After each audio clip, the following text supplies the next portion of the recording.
Je vais parler 3 fois de rien en ce qui concerne la science de l'histoire. Alors, la date, c'est du 7e siècle, vers 1600. 1645, un jour, tout d'un coup, en Europe, certains bourgeois, surtout, et non pas clergé officiel, se sentent très dérangés par une insécurité dans leurs grandes villes, dans toute Europe. D'abord à Paris. À Paris, ce qu'on appelle rive gauche, c'est-à-dire au sud de la rivière dite Seine, qui ne faisait pas partie de la centre de ville de Paris à l'époque. C'était qu'une commune. Là, je crois que c'est François Ier qui avait fondé une maison, on ne disait pas à l'époque l'usine, une maison de poudrerie par le Trône, qu'on appellerait, en fait, à cause de sa matière première, salpêtrière.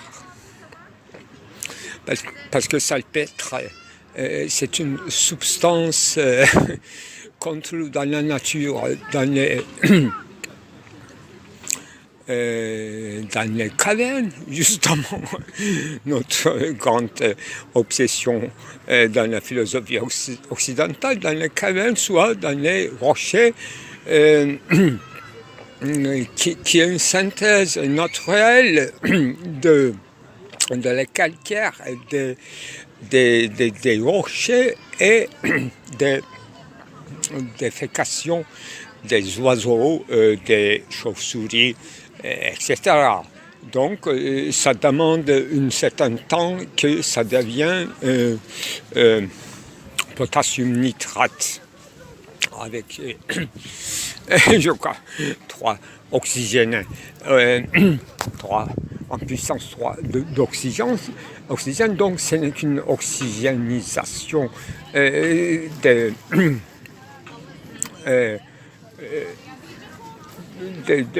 fait que des oiseaux, surtout.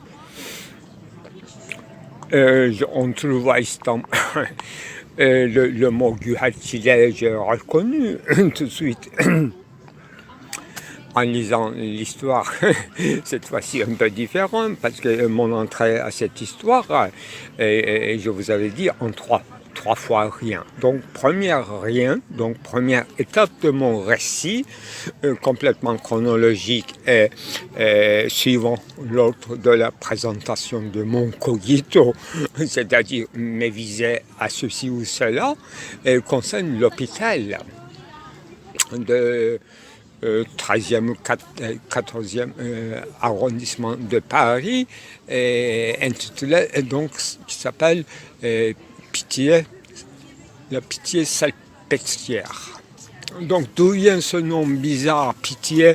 Effectivement, ça sent un peu chrétien, charité et tout, mais ce n'est qu'une façade. Effectivement, j'ai lu l'histoire de cet hôpital qui était transformé donc à partir d'une poudrerie, donc production de substances premières, de poudre à canon pour faire de la guerre. Donc c'est complètement sous l'ordre décret de François Ier, mais c'était inusité apparemment après un siècle qui est par la force de cette religiosité montante qui correspond à l'époque de Marie de Médicis. C'est parce que c'est avec ces décrets que c'est devenu non pas un hôpital, l'idée n'existe pas, l'hôpital. C'est qu'un lieu d'accueil et de répression, bien sûr. Mais dans le discours, il ne s'agit absolument pas de répression, c'est un accueil et habitation offre de repas, un certain confort, un hébergement pour les pauvres qui se multiplient. Non, oui, le mot pauvre, effectivement, c'est une catégorie sociale. À l'époque, on ne dit pas prolétaire, ça n'a rien à voir. On dit vagabond, c'est-à-dire des personnes qui n'ont pas un lieu fixe. STF, on dit aujourd'hui, n'est-ce pas, sans domicile fixe. C'est Coluche qui en faisait encore le cas des Restos de Cœur. C'est un peu dans la continuité de cette bonne foi des bienfaisances. Alors, c'était la question dans les grandes villes, c'était l'insécurité et l'insalubrité. Et les bourgeois, donc, voulaient un espace public, un agora, plus transparent, là, pour leurs affaires. C'est une ville bien entretenue et sans menace des clandestins en puissance. Sera plus fructueux pour les affaires, pour la circulation de leurs biens, donc des riches. Donc il faut préciser qu'il ne s'agit pas d'abord, au prime d'abord, de Vatican ou de son clergé catholique, mais une certaine initiation de fondation civile qui ramasse plusieurs personnes, qui a eu dans l'origine de cette idée de renfermement des vagabonds de Paris, particulièrement les femmes qui sont susceptibles de se mêler à la prostitution. C'est ça.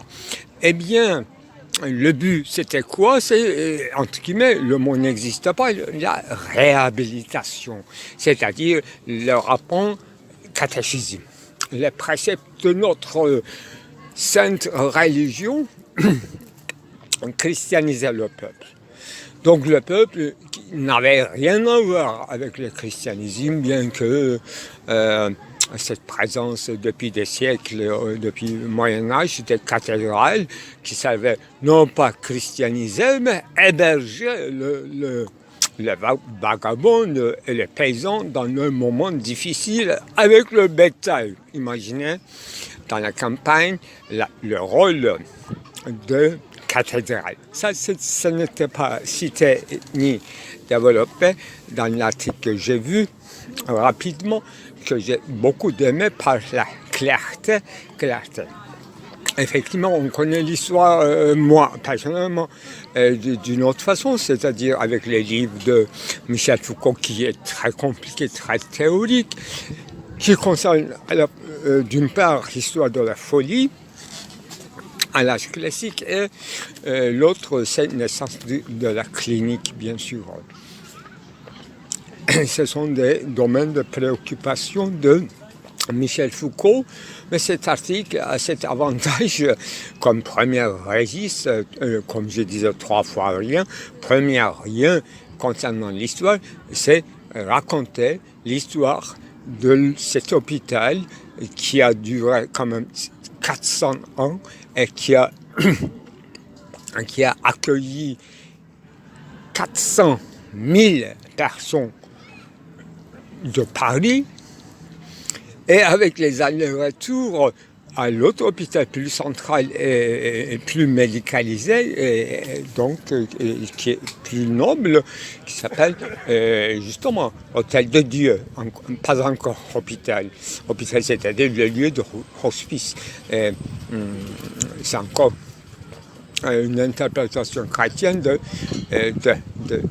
recevoir le pauvre. Mais l'époque du XVIe siècle jusqu'au XVIIe siècle, qui est devenu rapidement ce lieu d'accueil, un lieu de détention, d'abord pour les femmes dites publiques, et y compris les vieilles dames et y compris les filles en puberté dont la provenance n'est pas identifiée.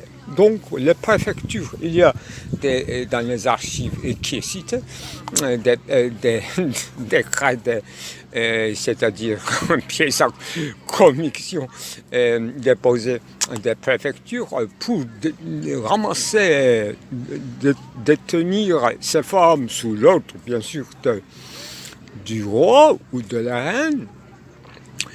C'est que certaines, elles tenaient des propos inintelligibles. Voici. Donc, Michel Foucault, effectivement, en écrivant ces livres, en ce qui concerne la naissance de l'époque de rationalité sous les auspices de Descartes, n'est-ce pas? Passage d'une société entre guillemets pastorale, monastique à une société de contrôle et une mise en encadrement et enfermement. Exactement, on trouve toutes les traces des thèmes principaux de Michel Foucault dans ses œuvres critiques, dans cet article, y compris cette chariot qui transmet les femmes de l'hôpital, non pas le lieu, disons le lieu de détention obligatoire de Pitié-Salpêtrière, qui est devenu donc non pas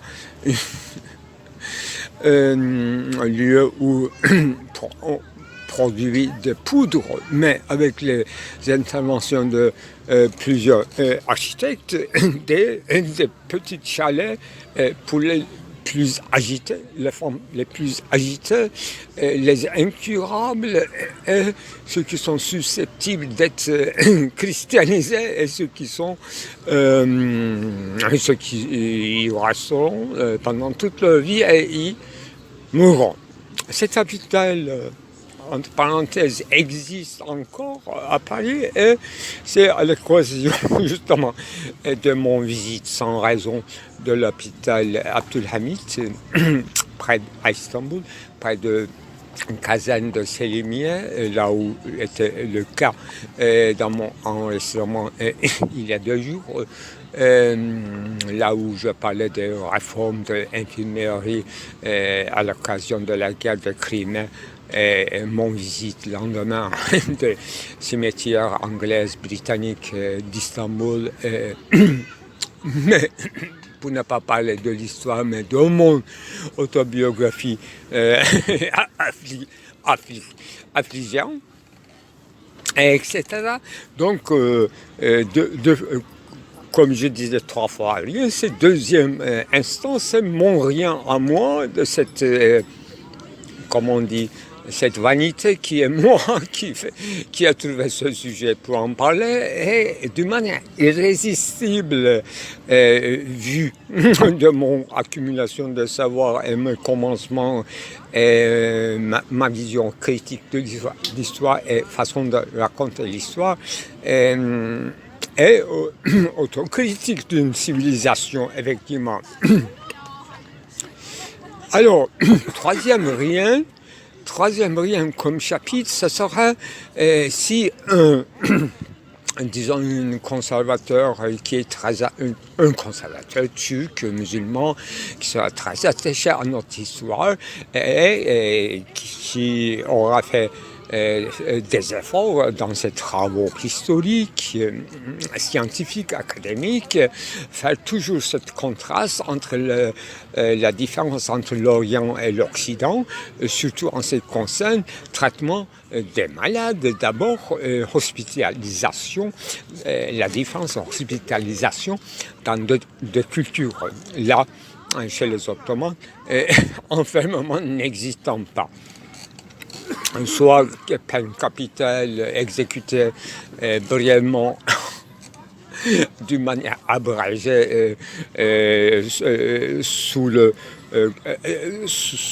une porte Bosworth à Scutari, là où la mer pendant une semaine devient rouge après les grandes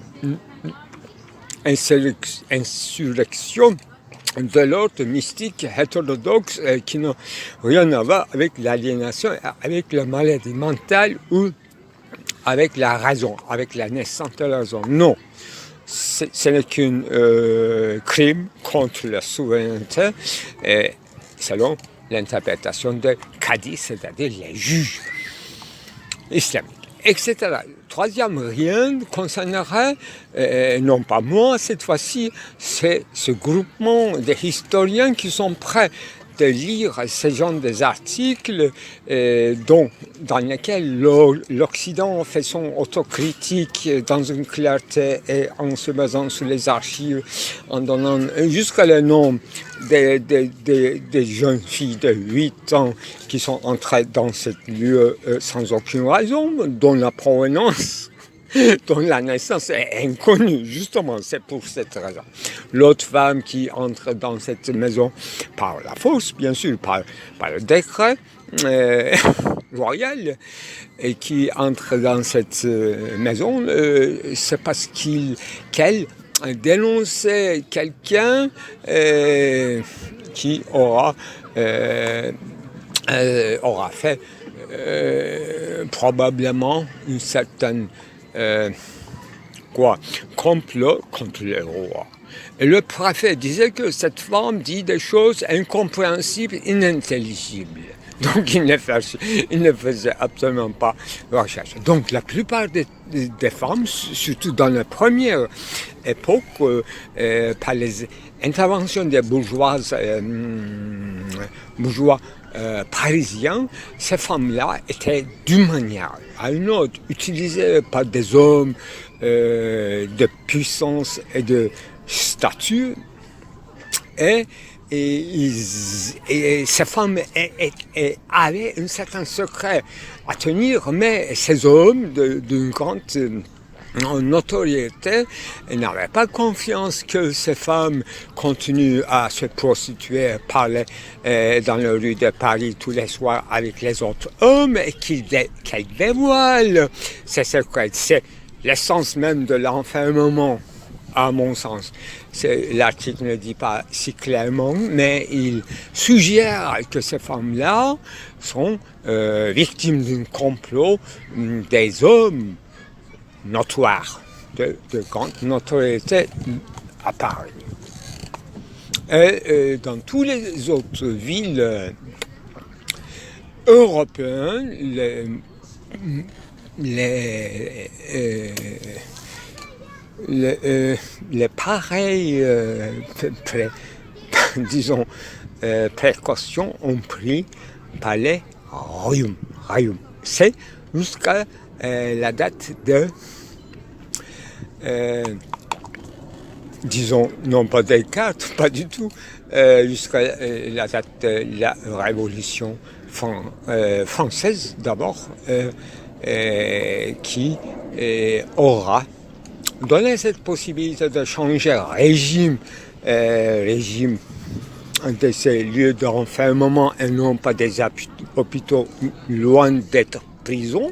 C'est une zone obscure, mais selon les crimes commis, effectivement, ces aliénés ou les sorcières auraient pu tomber sous le coup de la loi pénale. Donc, comme tout le monde, elle pourrait être exécutée par la peine capitale, mais la plupart du temps, on se contente de les torturer, enfermer, utiliser dans les affaires intérieures de ces grands, immenses bâtiments, une série de bâtiments, certaines litanies de bâtiments, qui fait une commune de No Man's Land.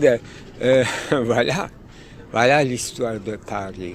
Là, j'étais allé une ou deux fois pendant mon séjour étudiantine à Paris à l'hôpital Pitié-Salpêtrière près de la gare Austerlitz pour un dépistage avec un grand courage quand même à l'époque d'une méconnaissance et inconnaissance dans une flux total de cette fléau qu'on appellera sida à l'époque, et j'ai eu le courage tout en étant un certain parisien régulier étant ressortissant étranger. Là, j'ai fait un acte de courage d'aller à un hôpital dont l'histoire est si obscure que cela. À l'Hôtel de Dieu, effectivement, on connaît mieux à partir des archivages de Michel Foucault. Je suis allé régulièrement parce que mon copain, il était là, infirmier dans la section oncologique. Je suis allé une fois, je crois, à l'hôpital Saint-Anne. Là, effectivement, c'était une crise d'un ami qui avait fait une tentation de suicide. Je l'ai accompagné pendant quelques jours. Ça aussi, c'est une expérience quand même. Il faut citer pour multiplier les rien. Mais trois fois rien, je crois que c'est suffisant pour l'instant. Et donc, on sait, bien sûr, ça existe. Je crois qu'auprès de Bergama ou dans des endroits comme ça, plutôt des lieux de, disons, Baden-Baden, c'est-à-dire des sources chaudes, là, on construisait des lieux d'accueil pour les malades de longue durée, y compris effectivement les aliens, les maladies mentaux-anatolie pendant l'époque à la fois selçukide et à la fois ottomane. Même il y avait des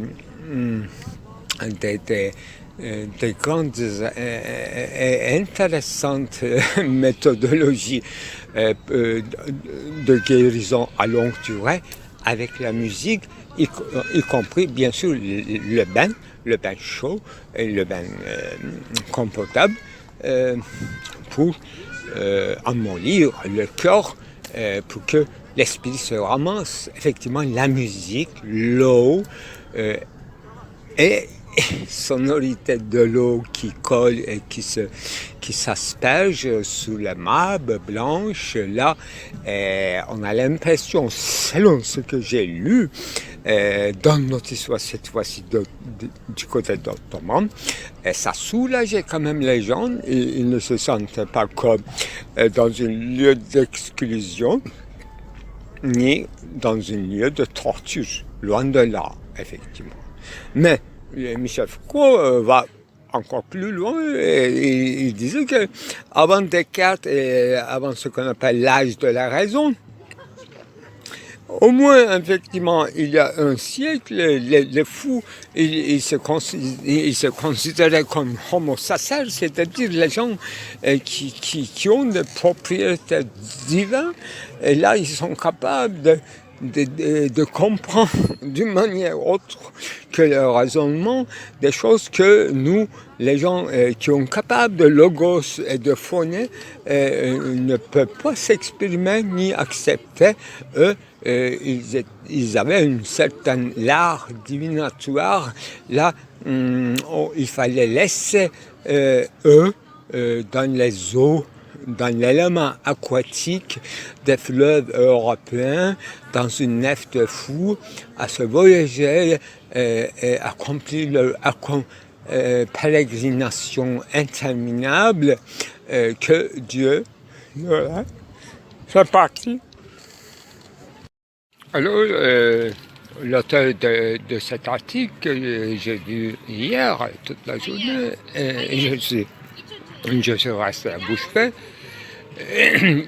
précise en passant que dans le roman de Abbé Prévost Manon Lascaux, la fille en question reste dans ce lieu de pénitence qui est Pitié-Salpêtrière, mais ça date, ce roman, ça date plutôt 1700. Alors, Descartes, le rôle de Descartes, son athéisme, son scepticisme et sa manière de surmonter son scepticisme. Deux mots très importants. Alors, est-ce qu'il était chrétien?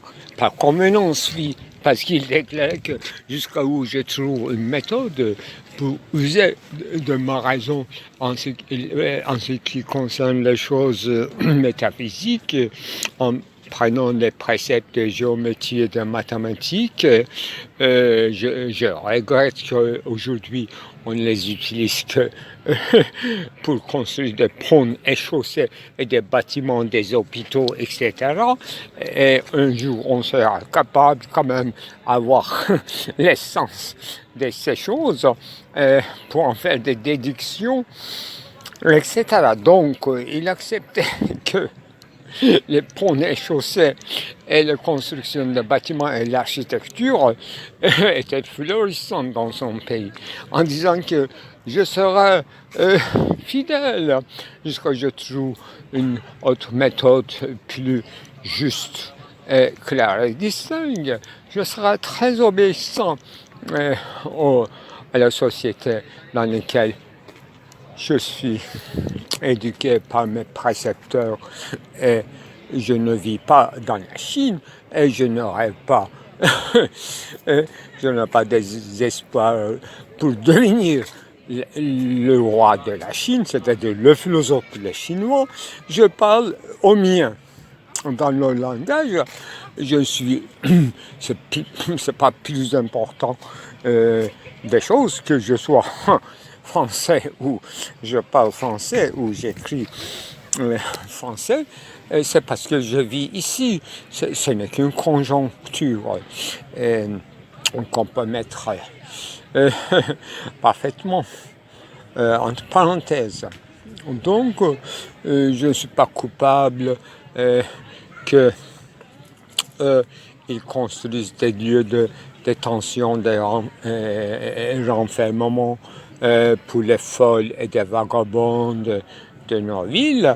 Et ils utilisent effectivement ces idéations, mouvements d'idéation des eidos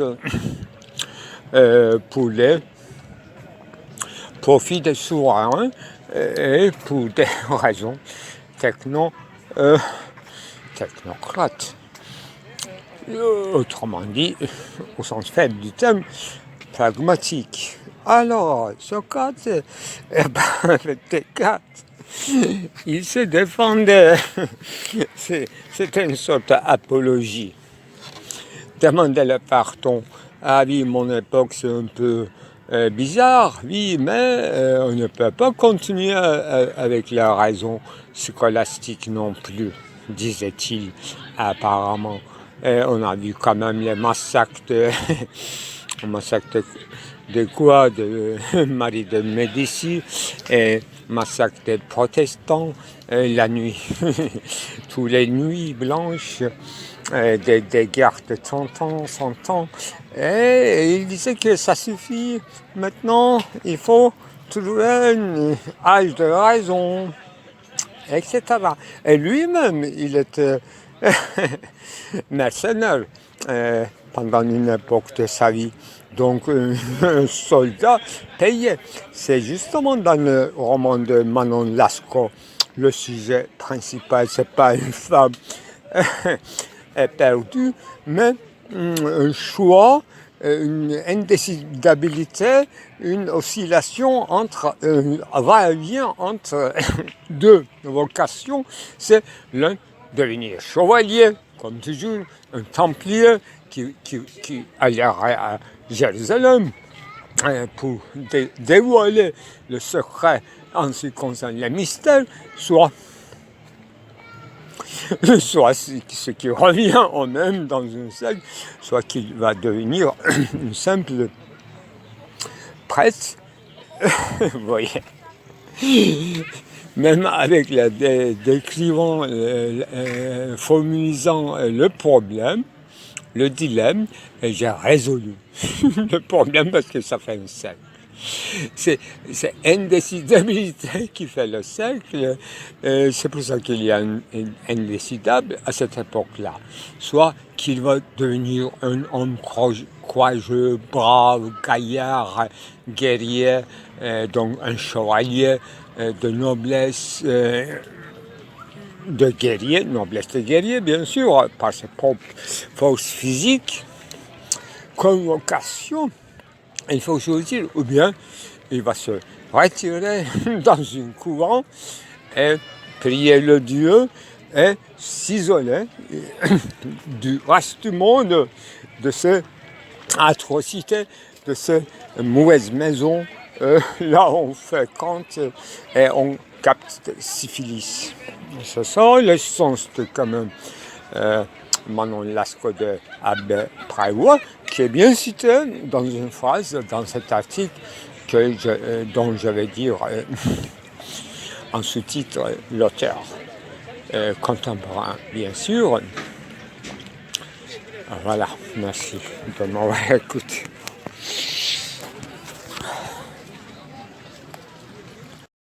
Ce qu'il faut conclure de ces trois vanités, dont inclut d'une certaine façon René Descartes, qui est plutôt du côté de la vie chevaleresque, l'homme d'action et fondateur et stratégie tactique, revenir en arrière, contrôler, repérer tout. Si tout est en ordre, voilà, c'est le propre du sergent qui joue aux universaux, qui ne reste pas dans la singularité des cas et qu'il est très harmonieux avec ça, entre guillemets, sa société et en correspondance et non pas intégré à une horde académicienne Sorbonne ou une horde religieuse, jésuite, etc. Et il est d'une certaine façon, mais sans qu'il comprenne lui-même, bien sûr, il est d'une certaine façon se case dans une sphère inventée par encore Saint Paul, c'est-à-dire qu'il divise toutes les divisions autrement.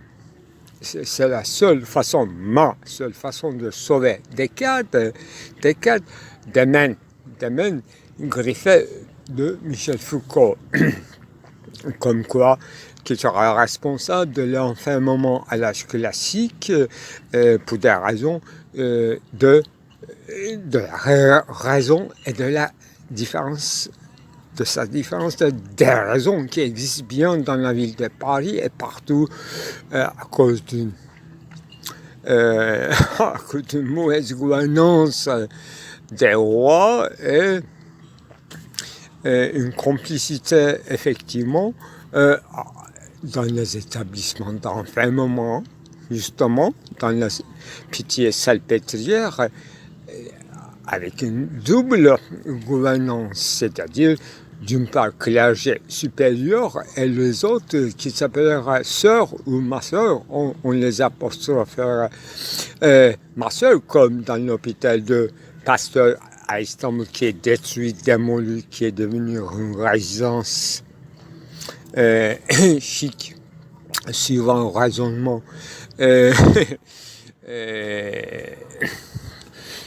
rationnel de notre époque qui a commencé justement au XVIe siècle. Alors, quel était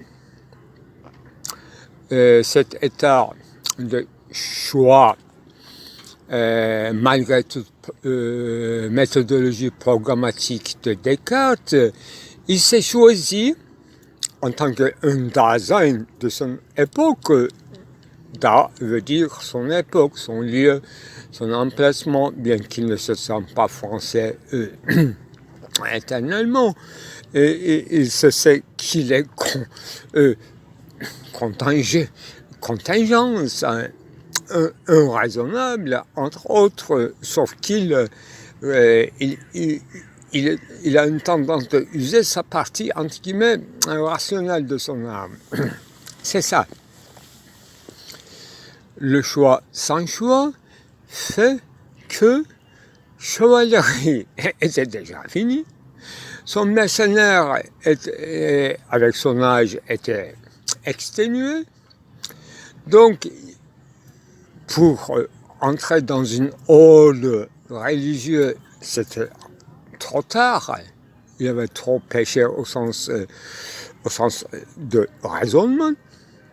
Il ne peut pas vivre dans un symbole, faire de la peinture. Mais il peut aider aux bourgeoises avec dioptrique, géométrie. C'est ça. Il se fait son choix avant qu'il ce choix soit véritablement cogité ou pensé. C'est le produit de son époque, et il a opté du côté de la bourgeoisie naissante et non pas une inhumanité dégradante des syphilis et de la peste et de toute cette chrétienté sauvée. Ce genre de christianisme ne lui intéressait plus. Donc il n'était plus recevant comme Jésus-Christ, etc. Il n'était pas un exemple ni imitation de Jésus-Christ. Il était loin de la tragédie, loin d'être un tragos, un conformiste de son époque. Et sauf qu'il n'a pas choisi entre deux institutions, Sorbonne ou Monastre. Il a resté à part. C'est seulement par cette volonté qui est restée. Paulinien, malgré lui, je souligne, malgré lui, il ne connaît même pas un seul mot de Saint Paul et il ne peut pas comprendre. Il n'a aucune capacité de le comprendre, et parce qu'il ne s'agit pas de comprendre, mais son existence, il est partagé, divisé en chises de âme et corps, tout simplement. C'est-à-dire le modèle de Paris, les modèles de Paris, syphilis, et haute et noble auguste correspondance avec les reines étrangères. Non pas avec la reine d'Autriche qui était un peu mal vue par le peuple parisien, en général, par le peuple français, qui ne savait pas encore comme peuple. C'est ça. Une déconstruction en somme facile, sans peine, logique sans peine. C'était une petite opuscule de Lévi-Carroll, logique sans peine. Bonjour, alors, presque je viens de sortir de mon hôpital, cette fois-ci vraiment fatigant, comme toujours. C'est pour ça que je vais le plus souvent possible aux jolis hôpitaux, surtout historiques, avec les grands jardins, bassin d'eau et la végétation rare, et les anciens hôpitaux, quand je suis en bonne santé, parce que j'aime bien l'atmosphère, finalement, des lieux très hospitaliers, c'est-à-dire nos hôpitaux Je parle de 21e siècle. C'était toujours un lieu d'accueil, mais différemment. Je n'ai toujours pas réalisé ce film dont j'essaie de parler longuement de la pitié salpêtrière de Paris, de son histoire et de mes quelques souvenirs. Alors, pourquoi les hôpitaux sont publics et privés, malgré toute méchanceté, toute la marchandise et tout le haut lieu de capitalisme en privé et le grand lieu de pièges tendus dans les hôpitaux publics. Quand je dis pièges tendus, c'est-à-dire en fait l'État veut montrer qu'il a un état social en apparence. Donc, il rend un service remboursé par la sécurité sociale, etc. Et à la change, on souvent montre une gueule de bois, je dirais, méchanceté des gestes et des paroles, sinon une indifférence et juste une bureaucratie chargée, lourde, dont le malade souvent ne comprend rien s'il n'a pas d'habitude. Si vous avez l'habitude, habitude et un peu de force pour remplir toutes les étapes de procédure, vous aurez d'un jour à un autre le droit et l'accès à un soin. Pourquoi je parle de soin? Alors, notre sujet en cœur, c'est réalisation théâtrale de l'État dans les lieux hautement idéologiques, au sens, avec une minuscule idéologie, avec une minuscule I d'idéologie, les appareils d'État, n'est-ce pas? Bien qu'ils sont en privé, ça devient une certaine usine sans quoi tuyau, on disait, des fabriques dont l'énergie spirituelle, ça peut être Tétra 3, Tétra 1, magnétique résonance, super, etc. Mais en public, dans les privés, par exemple, tous les appareils de magnétique résonance et de je ne sais quoi, de Holstein, quelque chose comme ça, mais non, c'était qu'une vache Holstein. Bon, des cardiologies, des soins préventifs qui coûtent encore plus cher que les soins, etc. Tout tourne autour des soins. Il y avait une époque un genre de philosophie dont on parlait de l'éthique des soins. Soin, c'est un grand mot très ancien, bien sûr, soigner, être soigneuse, et Sorge en allemand qui se trouve dans le centre, noyau de la fameuse heideggerienne, n'est-ce pas, dans l'être et le temps, Sorge, qu'on traduit souvent par le soin. Donc c'est le propre de tout rapport intersubjectif, avant tout l'intérêt éveillé. L'éveil d'un intérêt d'ailleurs, on disait aussi l'éthique d'intérêt, mais au sens noble du terme cette fois-ci, non pas de jute et de surplus. C'est encore plus compliqué selon mes analyses. Plus-value, pour gagner de plus-value, pour gagner de l'intérêt, non. Intérêt, c'est au sens de rendre ses soins bienveillance, montrer une bienveillance, hein, ça tout le monde comprend. Mais dans les anciens mots qu'on devient aujourd'hui bureaucratiques, soin des maladies mentaux, soin Ceci est surtout le mot encore plus dangereux, n'est-ce pas, médecine préventive. Mais ça dépend de ce qu'on comprend de tout cela.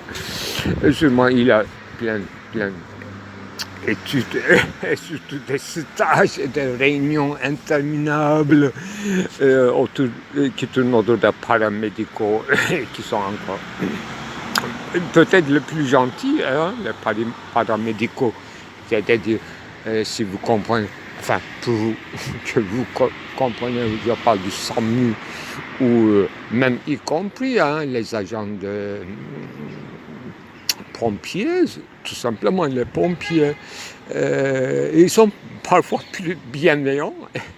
Bon, notre sujet est déterminé.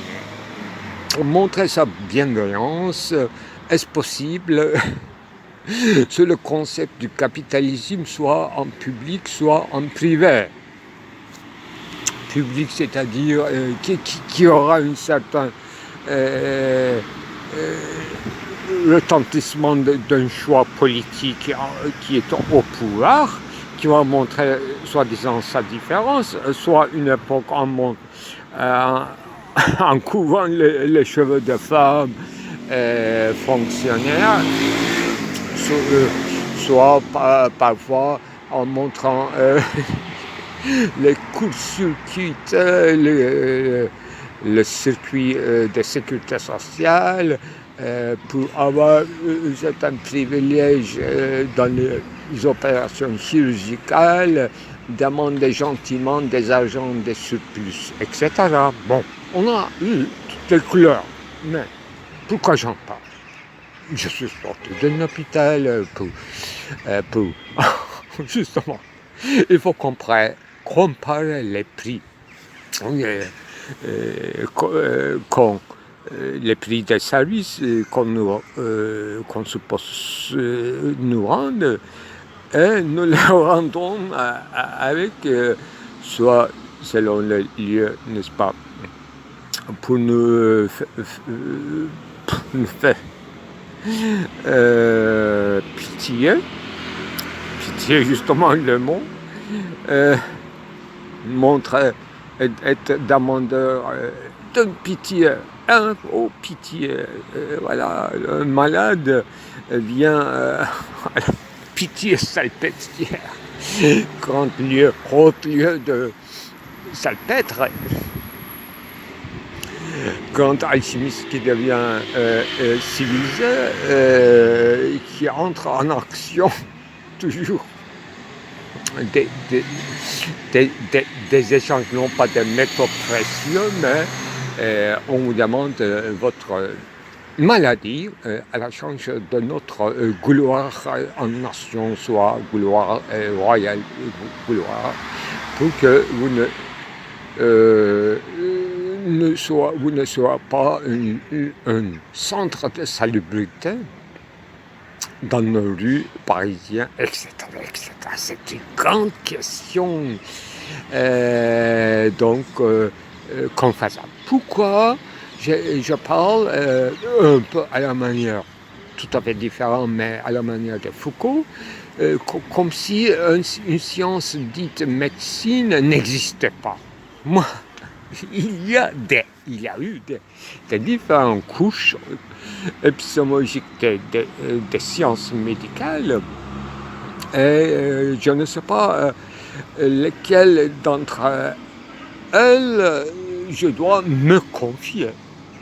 Bien sûr, d'emblée, je me confie à cette chose, à ce qui est en dominante, n'est-ce pas? C'est-à-dire ce qui est en vigueur aujourd'hui, mais quel est le critère de cette est une science en vigueur,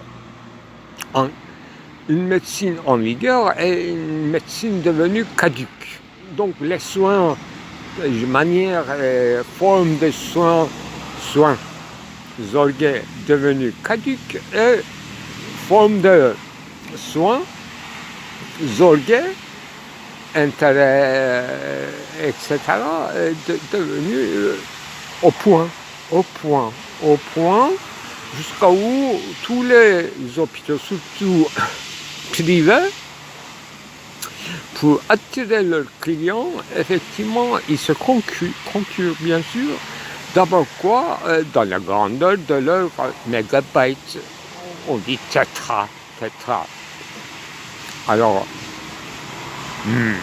seule solution, ce n'est pas tomber malade, mais tout dans le capitalisme, mais dans le pré-capitalisme, dans les autres aussi, dans toute socialité, d'abord, grande challenge, je dirais, défi, c'est faire tomber d'une manière ou d'une autre le citoyen ou le sujet. Le rendre malade, le rendre dépendant d'un lieu, d'un centre, et leur donner un certain sentiment d'avoir un libre choix, de choisir tel soin ou tel soin. Au risque de quoi, ou sera châtié par le grand Dieu qui est la mort, soit vous serez châtié autrement, d'abord par l'exclusion sociale, étant donné que vous deviendrez un noyau, un centre de contagion de salubrité, ou bien vous serez isolé, soit physiquement dans un lieu comme on faisait auparavant aux malades lépreux, vous serez isolé d'une façon à une autre par votre affaiblissement des forces et votre mise en hors-circuit de milieu dit du travail, et vous serez obligé de faire des services intérieurs, intérim interne, à l'intérieur des hôpitaux, là où vous seriez enfermé à vie, et personne ne sera. Si vous êtes vivant, vous êtes encore vivant, vous en sortirez un jour, vous y séjournerez.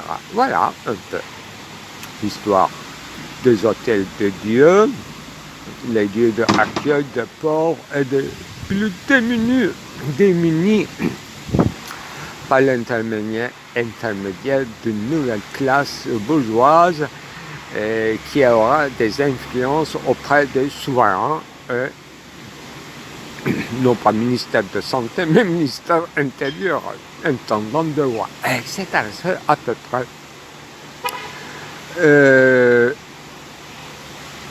ce qu'on raconte dans les articles sur l'histoire de soit Hôtel de Dieu, soit Pitié Salpêtrière. C'est coloré, comme plein des anecdotes. Alors, je vais arriver au vif du sujet, si c'est possible, philosophique, c'est de déceler le vrai mystère de la souveraineté, un peu à la manière de Hobbes. Qu'est-ce qu'on confie véritablement au souverain? Notre vie, notre santé, notre sécurité. Ouais. Comment il use ou il en abuse? Voilà. Ce sont des questions qu'il faut demander pour chaque philosophe qui s'intéresse à ce genre d'interrogation pour comprendre la véritable essence de l'intersubjectivité, communauté au sens de vivre dans une société de plus en plus urbanisée, etc. Mais dans un deuxième moment, il faut me demander véritablement voilà, de quoi je suis tombé malade, au sens très fort du terme, et de quoi je puis avoir un soin. je vous dis clairement que juste faire quelques pas dans plusieurs étages d'un haut lieu de santé, en l'occurrence ma visite aujourd'hui de cet hôpital, à la sortie, pour me soigner de cette oppression, de cette détresse superficielle, on peut à la limite supporter à des douleurs atroces avec l'aide de quelques médicinalistes, mais à ces genres d'imbrications et des jeux des ombres et de concurrence, c'est difficile de garder non pas une poker face, un visage chaleureux et accueillant, mais juste pour s'en sortir de manière digne, avoir la gentillesse nécessaire. Qu'est-ce que ça veut dire, cette gentillesse? Voilà. Avoir une apparence de con qui n'interroge absolument pas aucune des étapes de cette procédure. Voilà. Et dire souvent merci pour rien. Et non pas de rien, pour rien. Donc, à la sortie de l'hôpital, j'ai cherché comme toujours, autour des hôpitaux, et ce sont mes lieux non pas privilégiés, mais les lieux où, dans les imbrications desquels j'étais obligé de trouver les lieux les havres de paix pour me faire, d'une manière ou d'une autre, par moi-même, me faire soigner, me soigner, me montrer soin. Vous voyez, à l'époque, c'était un naturalisme, un promenade végétalisme, animalisme, mais dans ce dernier temps, c'est la peinture avec les végétaux. Et je trouvais, je porte toujours des papiers et des grains charnus nécessaires, justement pour trouver ce temps, un petit temps, pour me faire soigner moi-même en peignant. Peindre, soigner. Maintenant, nous avons 3 pratiques et 3 concepts. C'est clair quand il s'agit de développement précédent de ma praxis en philosophie, soit un nouveau genre, soit ce soit un extrêmement ancien genre. Facilement, à partir de là, je peux m'enchaîner au totémisme, fétichisme, à la religion, au culte domestique, à n'importe quoi. Mais moi, je suis un homme public, sans publicum, c'est-à-dire je peins en plein air, comme le peintre en plein air, les peintres de Chauvelet du 19e siècle.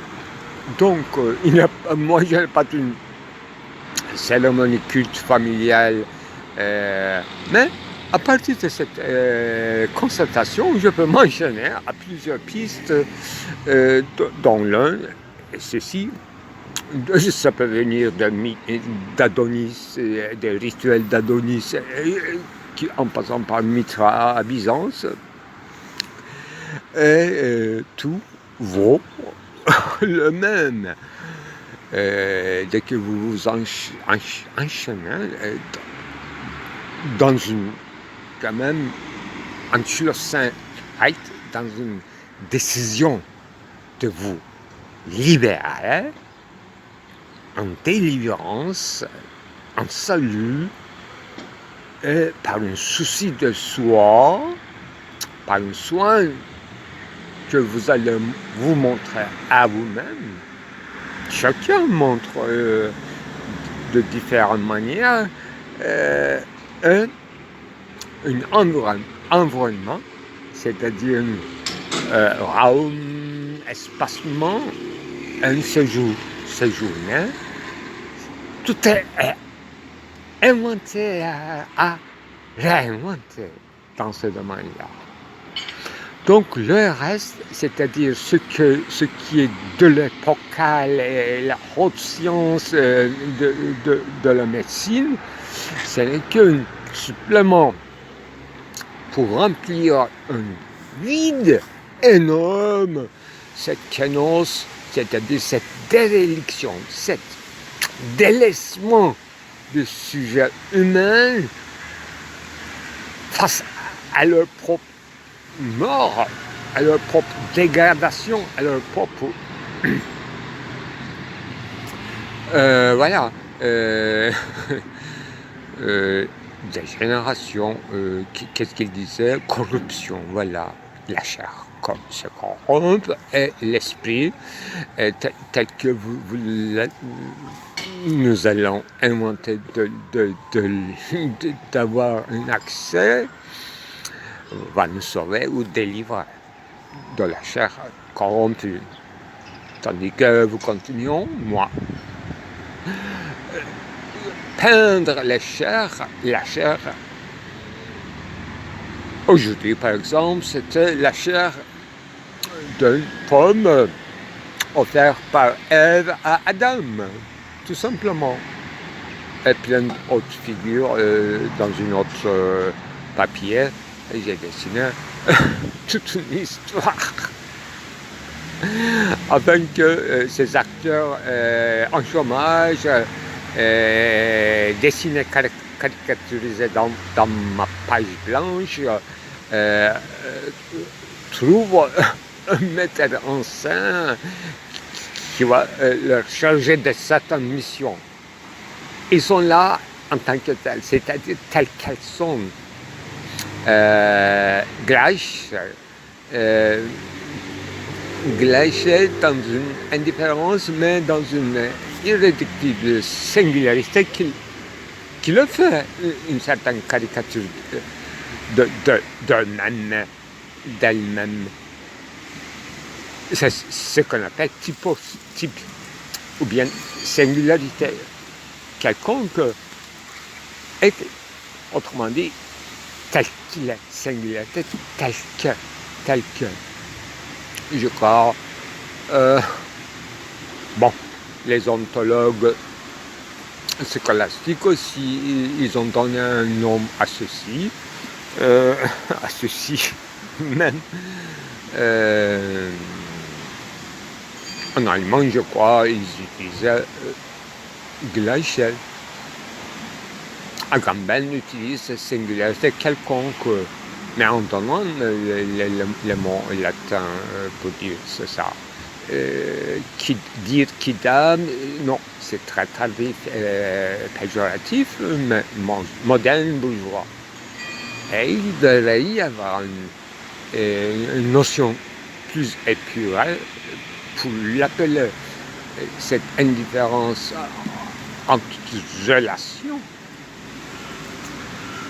de mes figures sur la page blanche, bien qu'ils sont sans connexion, il y a une intrigue qui se prépare ou qui se dilue. Cette fois-ci, ce metteur en scène, c'est à la fois celui qui les dessine, mais celui qui les regarde, qui va leur inventer une histoire, une trame, un passé, un futur, un présent. Voilà le sens de la peinture. Manière de s'occuper son esprit d'une ville retraitée qui se prétend être philosophe peintre. Merci de m'avoir écouté. Alors, j'ai parlé d'une certaine manière de l'inégalité de soins parmi les hommes, à la manière de Rousseau, qui avait beaucoup de courage de approfondir ce sujet. Son mot, c'est pitié, c'est pas le soin, mais pourquoi pas, c'est dans la même série lignée, je dirais. Et j'ai dit qu'aujourd'hui, même aujourd'hui, mais dans nos états désaffectés, les hôpitaux ou les alentours, surtout l'ancienne architecture un peu désuète, je parle des hôpitaux, encore des lieux de paix ou havre de paix. Voilà. Mais c'est pas cette autodépendance de ma paix. Peut-être c'est devenu comme ça, conjoncturellement. Et ce qu'il faut éviter pour beaucoup de gens, les lieux hospitaliers.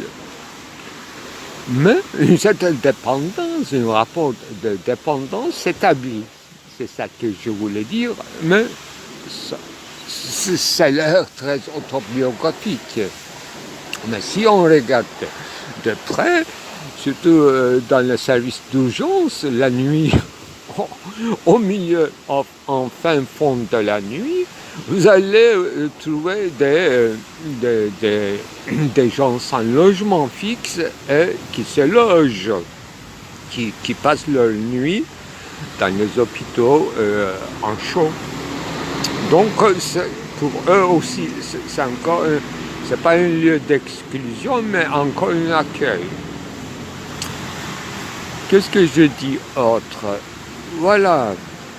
Et après entre guillemets, après un soin intense, entre guillemets, c'est-à-dire n'importe quel soin pris dans un hôpital, j'ai besoin d'un temps pour revenir à moi, à retrouver mes esprits, et moi, je devrais inventer des moyens, si vous voulez, des accessoires, si vous voulez, de psychologie. Moi, j'ai choisi actuellement peindre, oindre. Je souligne certains passages.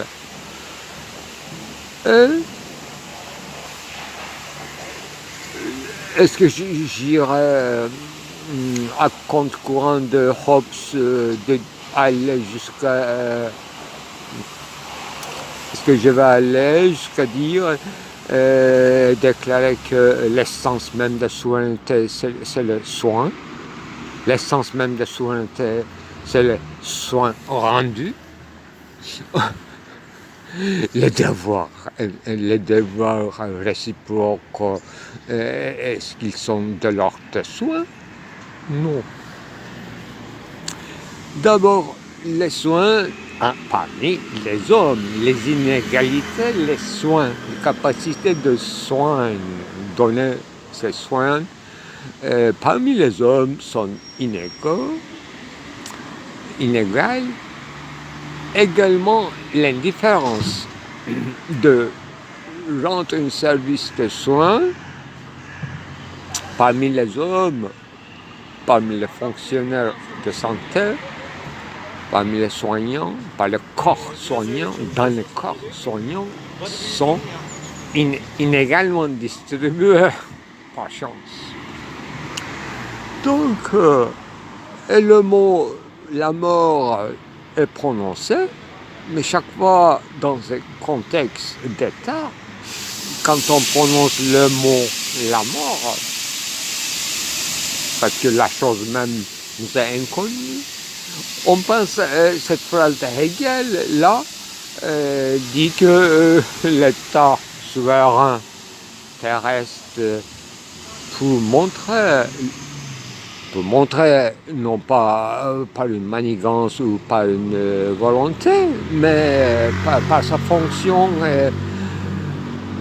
dont le fondement lui est caché, le souverain, de temps en temps, entraîne ses sujets à la guerre afin qu'il comprenne qui était le véritable maître. De point, la mort. C'est-à-dire que l'État, le souverain n'est pas en conscience de ce qu'il fait en entraînant ses sujets à la mort.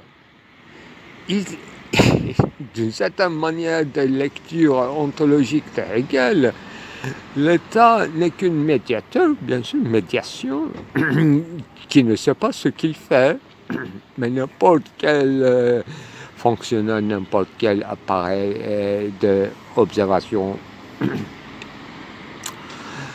visualisation des techniques médicales ne sont pas ce qu'ils font en nous injectant à nos veins des liquides radioactifs. Ils ne savent pas en fait ce qu'ils font. Ils ne font que l'épocalité qui leur permettent. Tout comme n'importe quelle utilisation de salpêtre,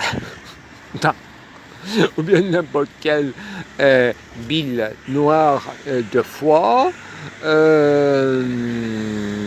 décharger le sang coulait, ce qu'on appelle dans la médecine islam, hajamat usulleri, c'est-à-dire prendre du sang du malade, surtout par la région d'anus, d'où vient cette expression encore vivante en turc, götümden kan aldırmamak. C'est le propre d'une... Moi, dans ma poésie, c'est le propre d'un poète, bien d'un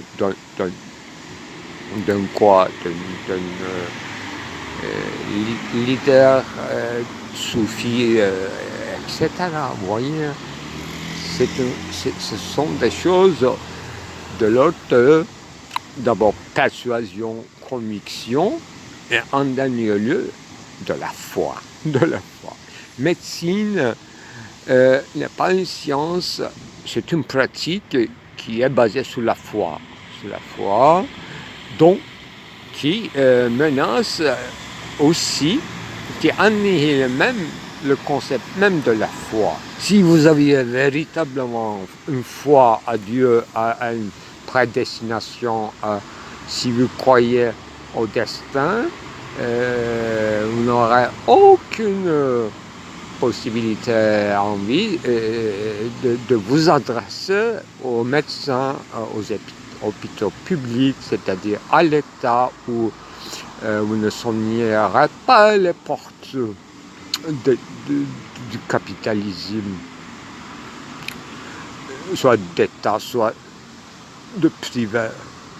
C'est le concept même de la foi qui est vidé, qui est devenu épocalement sous cette forme de confiance à un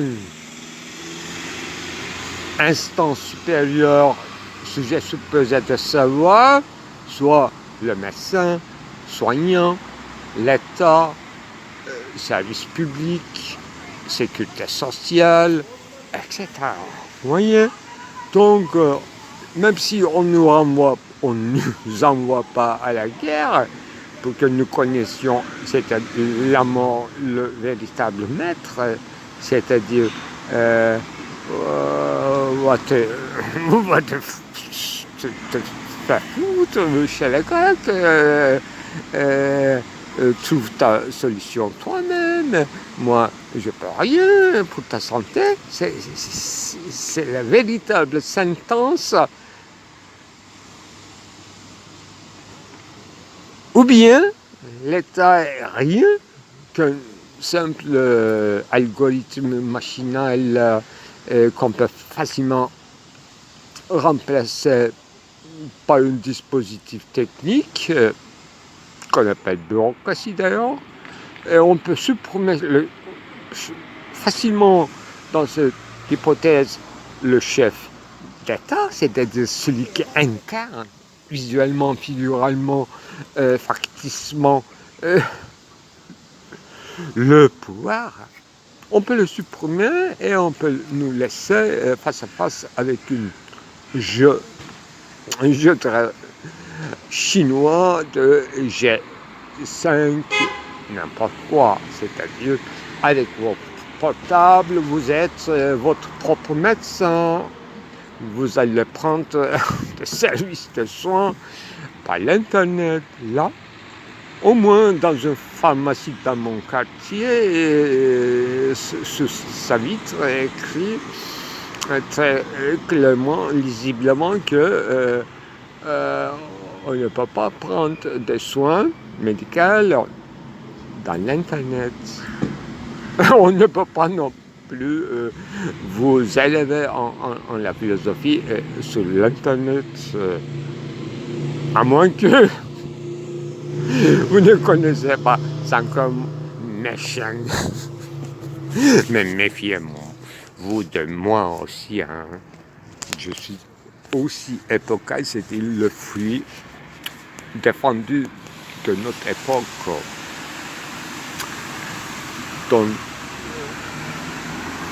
dont le paléonyme était la pomme. Voilà, c'est pourquoi j'ai narré et j'ai fait à la fois un récit et à la fois un dessin de cette grande scène très archaïque et très touchante de Adam et Ève, pendant que Ève offre le fruit défendu à Adam. Merci bien de m'avoir écouté. Pour parler en arabe, seulement avec les initiales sans voyelles, à la manière d'un speed Taha, etc. Bon, je dirais quelque chose qui remet un peu, non pas l'autre établi, qui est déjà remet, c'est notre état normal en sa positivité, c'est un état remet. Alors, d'abord, ce qui comprend des idées, un Platon, et ce qui comprend des idées, un Kant, et ce qui comprend un Kant des concepts, de l'entendement, et ce que Hegel comprend de concepts, de griffes, et non pas de l'entendement, mais c'est quelque chose comme réalisé. Alors, toutes ces séries de renversements, là où notre entendement, obification et aux charnières des choses, justement, le mot juste charnière de Lyotard qui viendrait de Duchamp,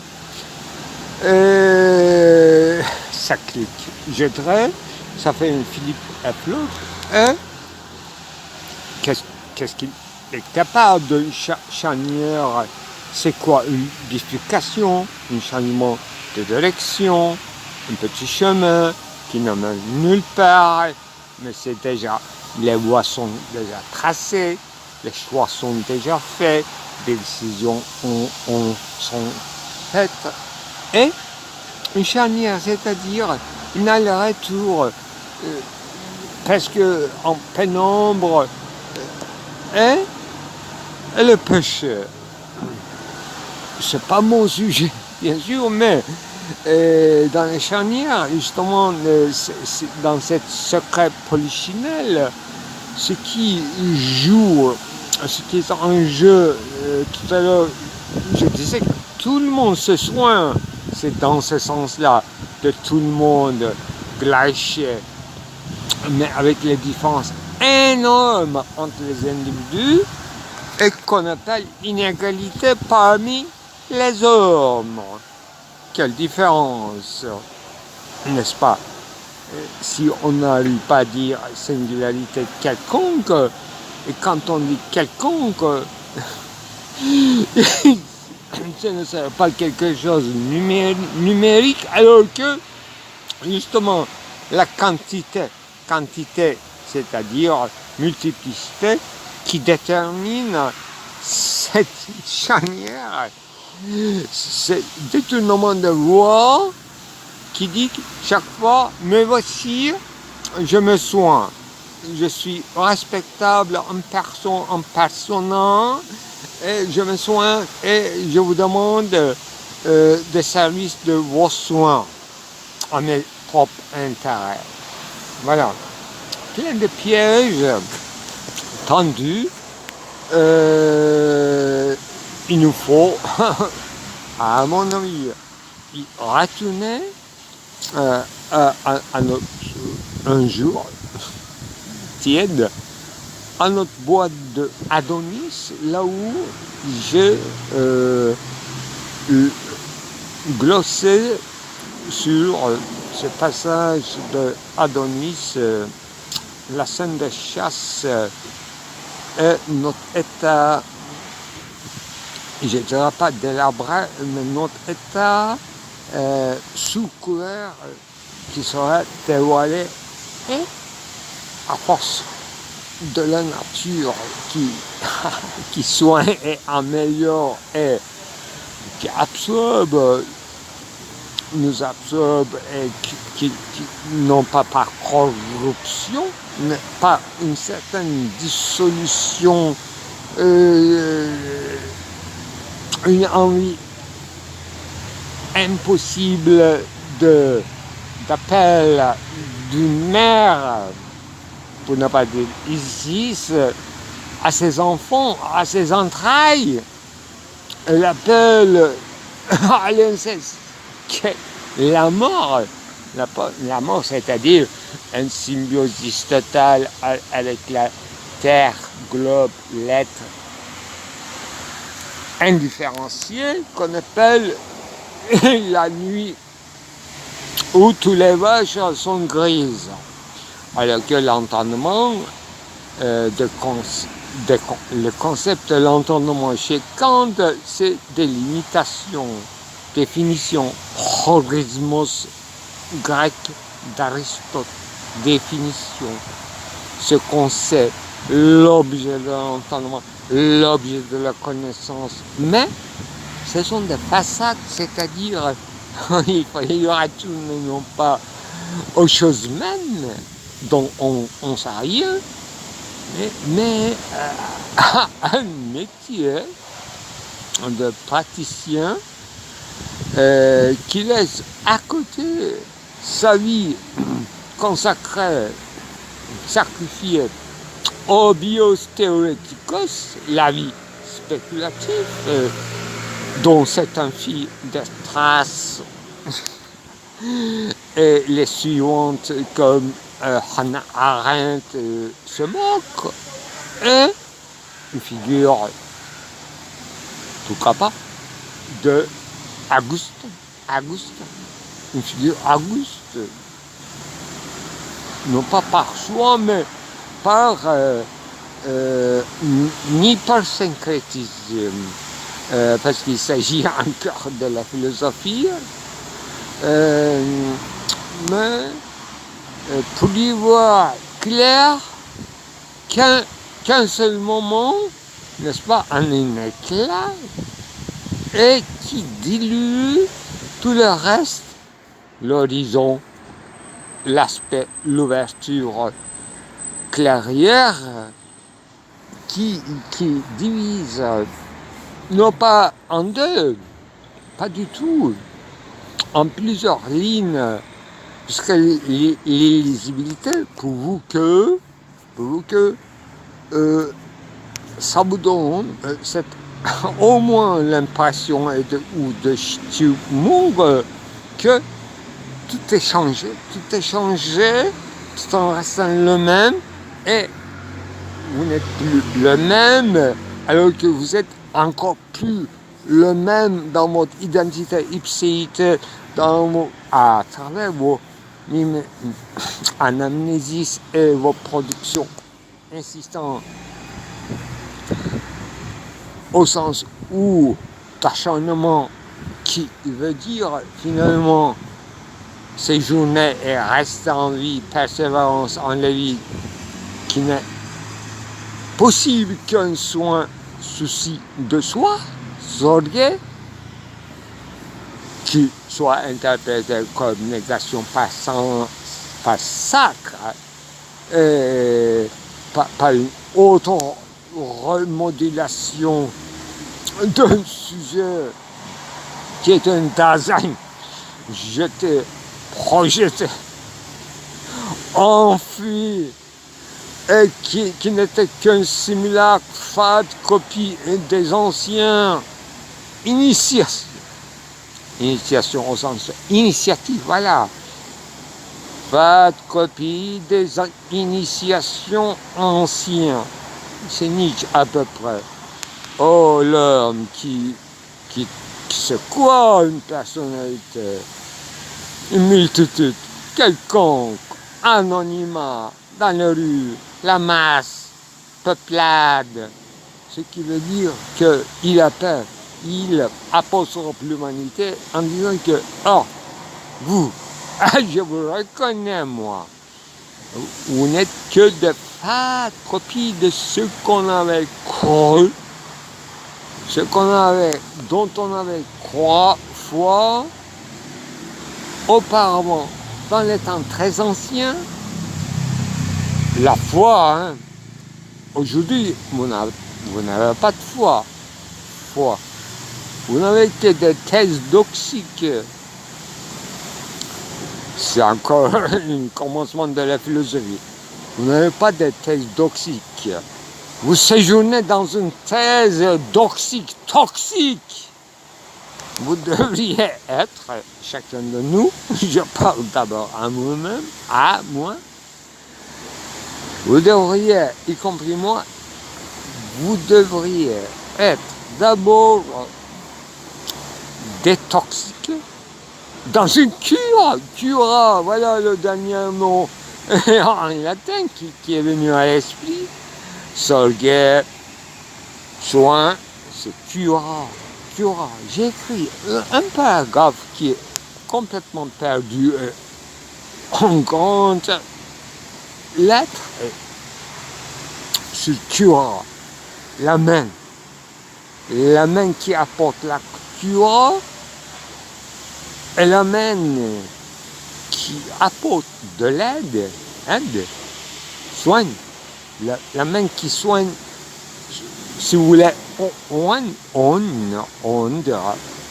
peine, les doigts, je parle de peine, la main de l'homme, Dasein, dont il ne sait pas quoi faire avec les mains. Et en toute,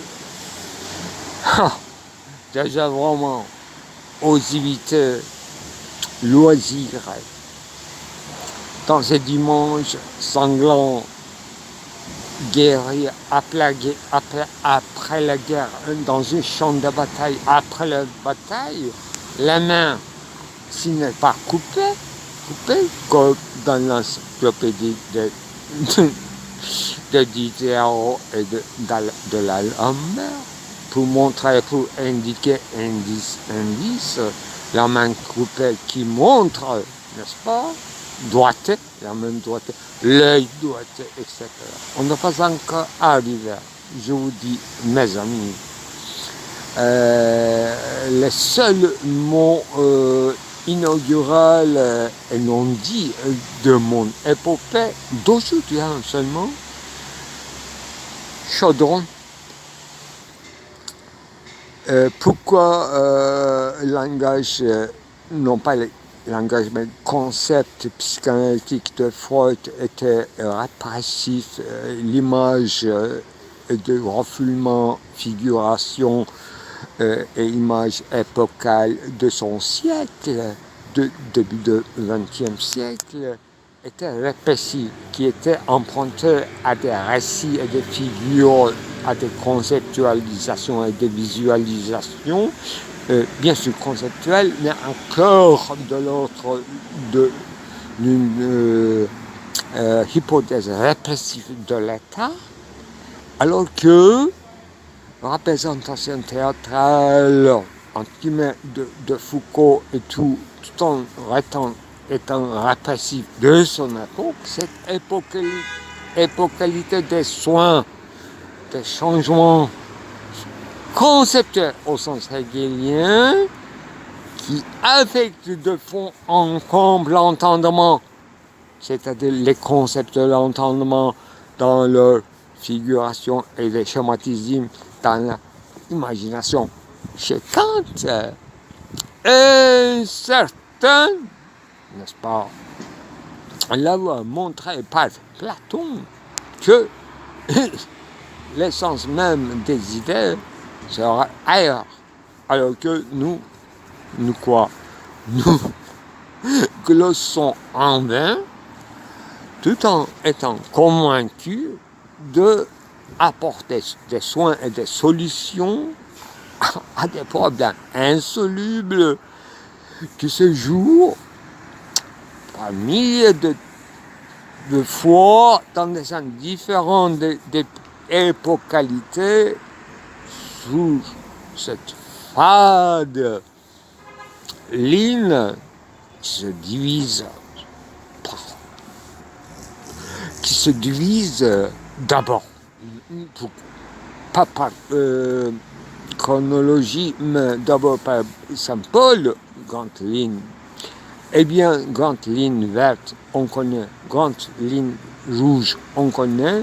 Ces lignes en toutes couleurs se croisent et se divisent dans nos dessins. Dans nos dessins que nous babillons et dans les dessins que nous